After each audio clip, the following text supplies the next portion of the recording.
बिस्मिल्लाहिर्रहमानिर्रहीम सल्लल्लाहु अला नबी व आलिहि वसल्लम। अस्सलामु अलैकुम दोस्तों, मैं हूं मोहम्मद याकूब। आप देख रहे हैं हमारा यूट्यूब चैनल और फेसबुक पेज तारीख जानू व्लॉग्स। नाजरीन, मौत एक ऐसी तल्ख हकीकत है जिससे हर इंसान को गुजरना पड़ता है। आज हम बात करेंगे मुख्तलिफ मज़ाहिब के आखिरी रसूमात के बारे में। देखते हैं मुख्तलिफ मज़ाहिब के लोग अपने प्यारों के आखिरी रसूमात किस तरह अदा करते हैं। नंबर 1, सिख मत। सिख मत में जब कोई शख्स मौत के करीब पहुंचता है तो सिख मज़हब के मुक़द्दस सहीफ़ों की तिलावत की जाती है। तिलावत करने वाला आमतौर पर मकामी गुरुद्वारे का पुजारी या ज्ञानी होता है। जब मौत वाक़े हो जाती है तो सब पुकारते हैं वाहे गुरु वाहे गुरु।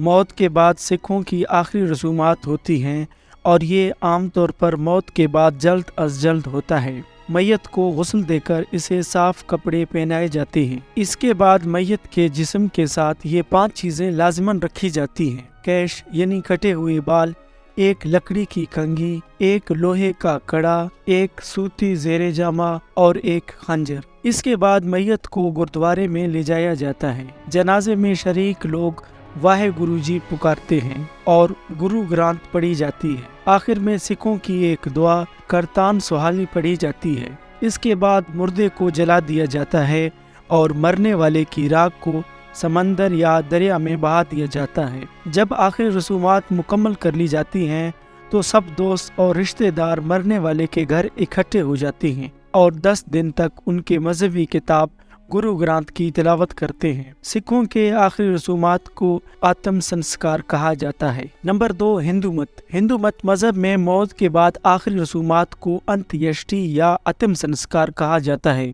हिंदुओं का ख्याल है कि मौत के बाद जिस्म का कोई मकसद नहीं, इसलिए इसे महफूज करने की ज़रूरत नहीं। वो अपने प्यारों को जलाने का इंतखाब करते हैं क्योंकि उनका मानना है कि ये रूह की रिहाई का तेज़ तरीन तरीका है। हिंदुओं की आखिरी रसूमात दरियाए गंगा पर अदा की जाती हैं। हिंदू जनाजे की रसूमात मंत्रों की शक्ल इख्तियार करती है, जिनकी निगरानी आमतौर पर एक हिंदू पुजारी या सोगवार का बड़ा बेटा होता है। वो खानदान और दोस्तों को जमा करते हैं और रसूमात अदा करते हैं। मैयत के जिस्म को घी, शहद और दूध से धोया जाता है। एक हिंदू की लाश को आमतौर पर 24 घंटों के अंदर जला दिया जाता है और राख को उनके मुकद्दस पानी दरियाए गंगा में बहा दिया जाता है। नंबर 3, बुद्ध मत। बुद्ध मत के मानने वाले ये अकीदा रखते हैं कि रूह मरने के बाद जमीनी जिस्म को छोड़ देती है, जो कि बुद्ध मत के मानने वालों का मुश्तरका अकीदा है। बुद्ध मत में मरने वालों के आखिरी रसूमात एक फिरके के लिहाज से मुख्तलिफ होते हैं, लेकिन तमाम बुद्ध मत के मानने वाले मौत से पहले एक पुरअमन ज़हनी हालत को बरकरार रखने की उम्मीद रखते हैं।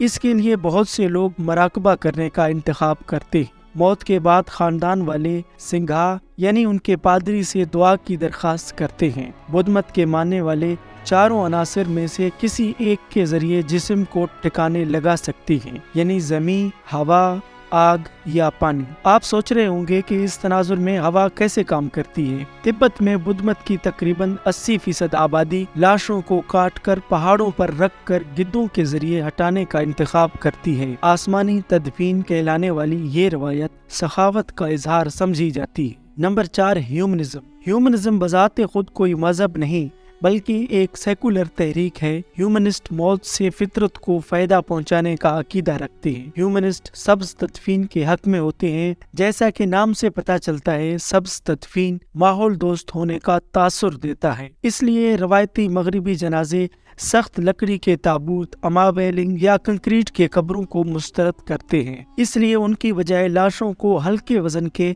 बायोडिग्रेडेबल ताबूत में डाला जाता है और जल्द अज जल्द इर्द गिर्द की जमीन में गलने को बेहतरीन समझा जाता है। यहाँ तक के तदफीन के सूट भी दस्तयाब हैं जिनसे लाश जल्द गल कर जमीन में मिल जाता है। एक ह्यूमनिस्ट के आखिरी रसूमात में मौसीकी भी शामिल होती है, जिसे बतौर खराज तहसीन पेश की जाती है और जश्न मनाया जाता है। मरने वाले को खानदान और दोस्तों की तरफ से खराज तहसीन पेश की जाती है। खराज तहसीन का ये सेक्शन 15 मिनट तक जारी रहती है। नंबर 4, यहूदियत। यहूदियत सख्त कदामत पसंदाना नजरिया है। वो समझते हैं अगरचे इंसान के मरते ही रूह जिस्म से निकलना शुरू कर देती है, लेकिन ये एक मरहलावार अमल है। اس کے لیے موت کے بعد کم از کم 20 منٹ تک لاشوں کو نہیں چھوا جا سکتا، لیکن جنازے جتنی جلدی ممکن ہو اکثر 24 گھنٹوں کے اندر اندر ہی ادا کیے جاتے ہیں۔ امیر اور غریب موت میں برابر ہیں۔ ایک اور اہم رواج موت کے بعد جسم کی صفائی ہے۔ تمام یہودیوں کو اصولی طور پر سادہ ہاتھ سے بنے ہوئے صاف سفید لباس میں دفنایا جاتا ہے۔ نمبر 5، عیسائیت۔ عیسائی عام طور پر تدفین کو ترجیح دیتے ہیں کیونکہ وہ قیامت اور بعد کی زندگی کا عقیدہ رکھتے ہیں۔ عیسائی آخری رسومات اصولوں اور اعمال کا مجموعہ ہے۔ موت کے بعد عیسائیوں کی آخری رسومات چرچ یا قبرستان میں ادا کی جاتی ہیں۔ عیسائی بھی مسلمانوں اور یہودیوں کی طرح ایک ابراہیمی مذہب ہے۔ ایک عیسائی جنازہ ایک اجتماع پر مشتمل ہوتا ہے جس کی صدارت ایک کیتھولک پادری کرتا ہے۔ عیسائی آخری رسومات میں